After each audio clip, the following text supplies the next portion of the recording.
everyone and welcome back to my YouTube channel. Today I am talking about co-sleeping. So I'll start from the beginning. My mother always co-slept with us. She had no problem with us being in the bed with her, and I suppose that was something that was sort of ingrained into me from a young age, that that was okay and that that was normal. I think from that perspective it always felt to me like something that was natural. Now when I was pregnant, a lot of people said to me, like friends, family, randomers, don't let the baby in the bed with you because you'll never get them back into their own bed, they'll never sleep in their own cot, you'll never have alone time with your partner, you need to separate the bedroom from the baby, you need time for you, you need to sleep better. My general response to people when they said to me not to co-sleep was, I don't really know how things are going to happen until the baby's born, but I certainly wouldn't rule it out, and to me there's no problem with having the baby in the bed with me, and more, to be honest with you, I probably will. So Billy was born, he's almost 2 now, and straight away he didn't like the Moses basket. He would nap in it reluctantly during the day, but in general he wasn't a massive fan of it. He didn't really like being on his back, he liked sleeping on his side. He kind of always rolled onto his back eventually, but then he would cry until you would put him back on his side. The Moses basket was not working at night time. When I say working, he wasn't settling in it. So I'd feed him, I'd put him down, he would wake after 30 seconds, and I was thinking, okay, this is madness, I'm getting zero sleep, I can't function properly, I need to be able to remember what my name is the next day, never mind actually parent my baby. And I do think that if you're breastfeeding, I personally think co-sleeping makes life way easier. You don't have to get in and out of the bed, because in those early days your baby is feeding a lot, like a lot. Probably all night long it would feel like sometimes. Hours and hours on end during the night, cluster feeding, building up your supply, all super normal. But if you're getting in and out of a bed to do that, you're going to be absolutely exhausted. The physical getting out of the bed, hunching over, lifting the baby up, feeding them, probably sitting up or whatever, and then putting the baby back in the Moses basket when you finish feeding them, only to wait for the next feed to happen. I realised pretty quickly that co-sleeping is something that I was really interested in.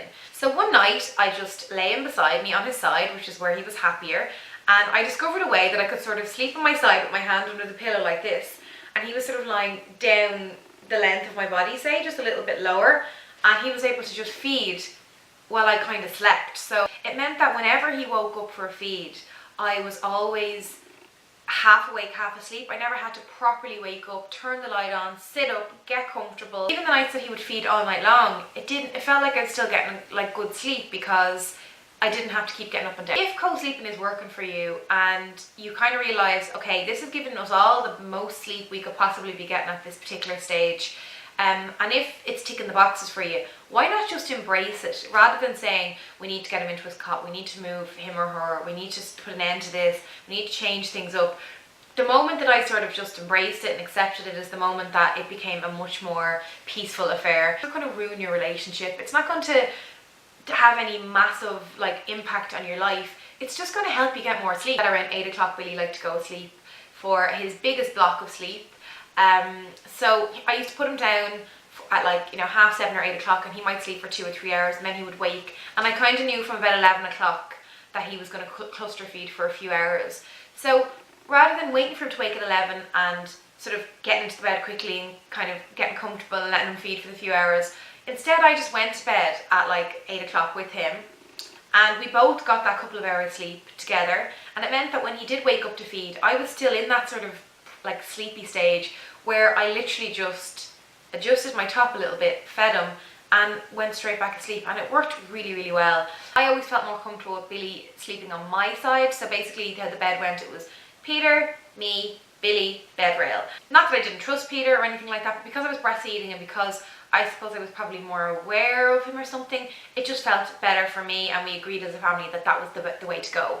It's really important to follow the guidelines when you're co-sleeping. So never co-sleep if you've consumed alcohol or drugs or medication that, makes you drowsy or anything like that. That's really important. Be careful with blankets. I used to just wear a long sleeve top in bed, and I always had the blanket down quite low on my body, because obviously his head was probably around at my shoulder, and if I had the blanket up here it would be covering his face. That was obviously never going to happen. So I adjusted what I was wearing a little bit, and then that solved that problem. It was fine. I loved co-sleeping because like when we went on holidays when he was 16 weeks, it meant we could co-sleep. We just pushed the bed against the wall in the apartment, and it was just worked out really, really well.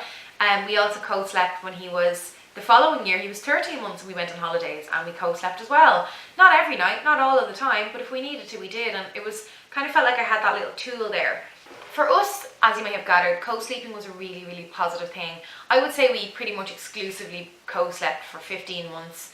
And I really enjoyed it. It was never a negative thing for me. Like if we went to sleep in someone's house, I just assumed we were going to be co-sleeping. Like we stay in Peter's parents' house and I would just, they have a little bedside table, I would move the bedside table and just push the bed against the wall. And sometimes it's as much about not having the fight with yourself or like not having expectations that things are going to go a certain way. For me, it was like, okay, this is working. Empowering to embrace these things when they're working. If they're not working, don't embrace them and don't feel pressured by any means. But for us, it wasn't a case of we made a decision we're going to co-sleep and we tried to make it work. It just worked and we adjusted everything else accordingly. There's families who co-sleep for years and they have family beds, and if you actually Google it or look on Pinterest, it's really, really cool. They have like 2 double beds pushed together and they've loads of space and it just works for their family. And I don't think anybody's in a position to judge what another family does. Just like I would never judge somebody who doesn't co-sleep, like, or doesn't breastfeed or whatever. You just do what you do and you do what's best for your family. Around the 15-month mark, we started putting Billy in his cot at the start of the night. And he started sleeping really well for a couple of hours and then he would wake and want to feed. So then he was kind of co-sleeping from maybe halfway through the night, and gradually it just got less and less and less. And before I knew it, we weren't co-sleeping anymore, and it's just something that kind of happened. So 90% of the time now he spends the whole night in his cot. He still wakes up.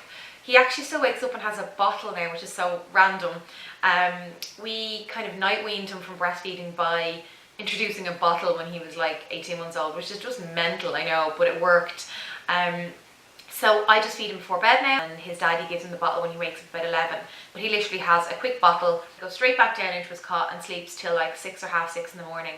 Now, there are nights where he is in our bed. He had a bug last week and he was in our bed. He has bad nights of teething, he's in our bed. To be honest with you, when you've started to get sleep, you're kind of less inclined to want to go in and rock and sort of pacify your baby for too long.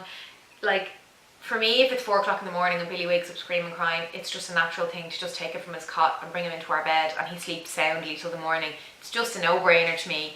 To other parents, they might feel strongly about making sure they put him in the cot and don't go down the route of bringing them into the bed, because they might feel then that it's harder to get them back into the bed. It just depends on the family. For us, co-sleeping is still an option. It's something that we're still very comfortable with, and even though he does sleep in his own cot 90% of the time, he's always welcome in our bed. And co-sleeping meant we all got really good sleep.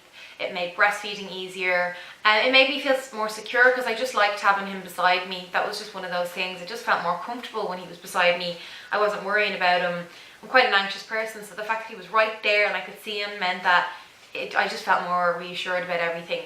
If we're lucky enough to have babies, more babies in the future, I won't be using a Moses basket at all at night time. I will just be co-sleeping. It just makes life easier, and that's what I learned. I'd love to hear about your own experience with co-sleeping. Are you like super anti co-sleeping? Did it work for you? Did you experience some resistance from maybe your friends and family or maybe your partner? Because I've heard that situation a few times where the mother wants to co-sleep and the dad is like really against it. Or I have another friend who didn't want to co-sleep, but her husband, I think, is from Pakistan.